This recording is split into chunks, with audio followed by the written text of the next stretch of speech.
നാളെ മുതൽ നോട്ടീസ് ഉൾപ്പെടെയുള്ള പബ്ലിസിറ്റി ഞങ്ങൾ തുടങ്ങും. പിന്നെ ഫാദറിന്റെ ടീം വിജയിക്കണമെന്നാണ് എന്റെ പേഴ്സണൽ ആയിട്ടുള്ള ആഗ്രഹം. അതിനെന്താ സംശയം? ബീച്ച് 11 ബീറ്റ് ചെയ്യാൻ ഈ കരയിൽ മറ്റൊരു ടീമില്ല മനോനെ. നിങ്ങൾ ഇപ്പൊ തന്നെ ഞങ്ങൾക്കുള്ള പ്രൈസ് ഫണ്ട് DD ആയിട്ട് എടുത്തു വെച്ചോ. പറഞ്ഞു തീർന്നില്ല, നമ്മുടെ നായകൻ എത്തിയല്ലോ. നമസ്കാരം. എന്താ മേനം വിട്ടോ, ഞാൻ ഇയാൾക്കപ്പം സ്റ്റഡി ക്ലാസ് കൊടുക്കട്ടെ.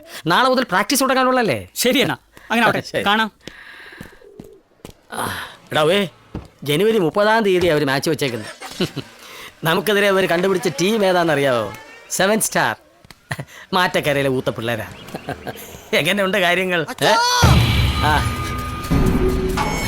ഏതൊക്കെയാ കാര്യം പറയടാ. കടൽക്കരയിൽ വലിയ ആൾക്കൂട്ടം, പോലീസുകാരും വന്നേക്കാണ്. എന്നതാടാ, തിമിങ്ങലോ കടലാനയോ വല്ലോ കരയ്ക്കടിഞ്ഞോ? കരയ്ക്കടിഞ്ഞു, തിമിങ്ങലമല്ല, ചീഞ്ഞു തുടങ്ങിയ മനുഷ്യ ശരീരം.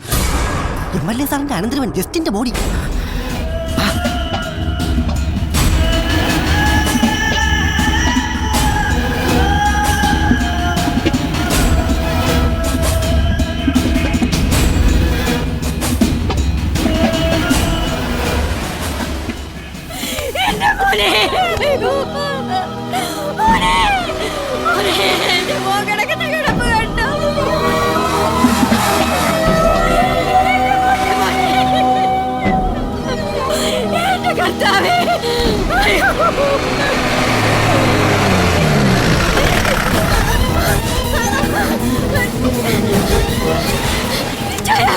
എന്റെ മോൻ കിടക്കുന്ന കിടപ്പ് കണ്ടു.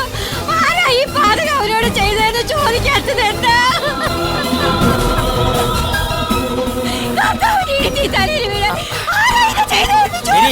എന്തായി കാണിക്കുന്നത്?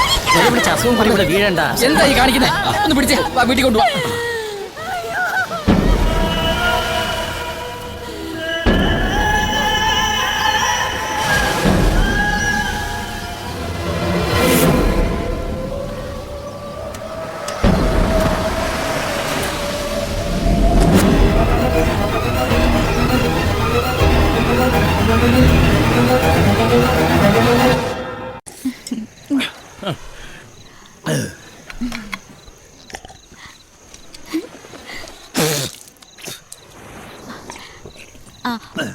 അപ്പൻ ഇനി വേറെ എന്താ വേണ്ടേ? എന്ത് ചോദിച്ചാലും നീ തരുമോ? അപ്പൻ ചോദിക്കേ, നമുക്ക് നോക്കാം. എന്നാലേ നീ അവന്റെ പോക്കറ്റിൽ നിന്ന് എനിക്ക് വലിക്കാൻ ഒരു ബീഡിയോ സിഗരറ്റോ മൂട്ടിച്ചിട്ട് എടുത്തിട്ട് വാ. അപ്പൻ ഇത് എന്നെ ചോദിക്കുന്ന് എനിക്കറിയായിരുന്നു. നീയാണടി എന്റെ മരോള്. എന്നതൊരു ശീലമാക്കണ്ട. 4-5 ദിവസം കഴിയുമ്പം ഞാനങ്ങ് പോവും. പിന്നെ അപ്പന്റെ മേൽനോട്ടം സ്വന്തം മോന് തന്നെയാ.